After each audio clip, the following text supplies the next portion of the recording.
ঢাকার অভ্যন্তরীণ বিষয়াদি নিয়ে অযাচিত মন্তব্যের পুনরাবৃত্তি রোধে ভারত সরকার প্রয়োজনীয় পদক্ষেপ নেবে বলে আশাবাদ ব্যক্ত করেছেন বাংলাদেশের পররাষ্ট্র মন্ত্রণালয়ের মুখপাত্র রফিকুল আলম। তিনি বলেন, এ ধরনের মন্তব্য অযাচিত ও বিভ্রান্তিকর। বৃহস্পতিবার 13 মার্চ পররাষ্ট্র মন্ত্রণালয়ে এক প্রেস ব্রিফিংয়ে সাংবাদিকদের প্রশ্নের জবাবে এসব কথা বলেন রফিকুল আলম।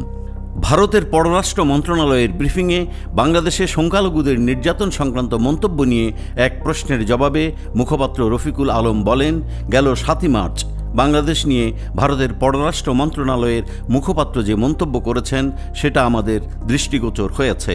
বাংলাদেশের নির্বাচন, আইন শৃঙ্খলা ও সংখ্যালঘু সংক্রান্ত বিষয়াদি নিয়ে মন্তব্য করা হয়েছে। বাংলাদেশ মনে করে এগুলো একান্তই বাংলাদেশের অভ্যন্তরীণ বিষয়। ভারতের এ ধরনের মন্তব্য অযাচিত আখ্যায়িত করে তিনি আরও বলেন, এটা অন্য দেশের অভ্যন্তরীণ ইস্যুতে হস্তক্ষেপের শামিল। এ ধরনের মন্তব্য বিভ্রান্তিকর ও বাস্তবতার ভুল প্রতিফলন। রফিকুল আলম বলেন, সব দেশের সার্বভৌমত্ব, আঞ্চলিক অখণ্ডতা ও অভ্যন্তরীণ বিষয়াদিতে হস্তক্ষেপ না করার নীতিতে দৃঢ়ভাবে বিশ্বাস করে বাংলাদেশ।